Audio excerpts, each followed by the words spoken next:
Christ Church Georgetown is one of the oldest churches in Washington.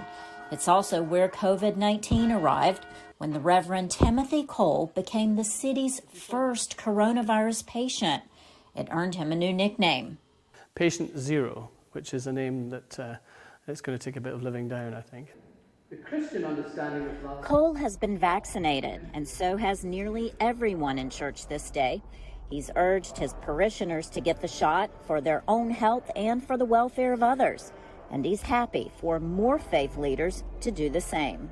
I think there were good things that came out of me catching COVID, and I certainly alerted this community very early to the risks of it, and perhaps this community benefited in the long run by being, very quick to react. The Lord be with you. On the Sunday prior to Rector Tim Cole being admitted to the hospital for COVID-19, he helped give communion to hundreds of congregants here at Christ Church. It was a wake-up call for the community. I happen to have been a parishioner here at the last service that Tim presented before he was diagnosed with COVID-19. That experience made us become very aware and made us, I would say, much more cautious and aware of what we should be doing and not doing. A recent survey of Americans indicated 1/3 of them would look to a religious leader when deciding whether to get a COVID-19 vaccine.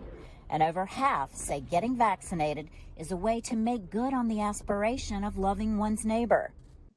People who are more hesitant, particularly in white evangelical Protestant and Black Protestant groups, indicate that religious appeals would work for them, that these things could help get them across the line from being vaccine hesitant to actually getting the vaccine. Now that we're closing in on what's hopefully the end of this experience, I think that people in the pulpit, right, people in the pulpits, be it in churches or mosques or synagogues, can really help their parishioners and their communities, understand the importance of getting vaccinated and really taking it seriously. Vaccines are now freely available for all people living in the United States who are at least 16 years old. The CDC says at least 30% of the population has been vaccinated so far. Laurel, Bowman, VOA News, Washington.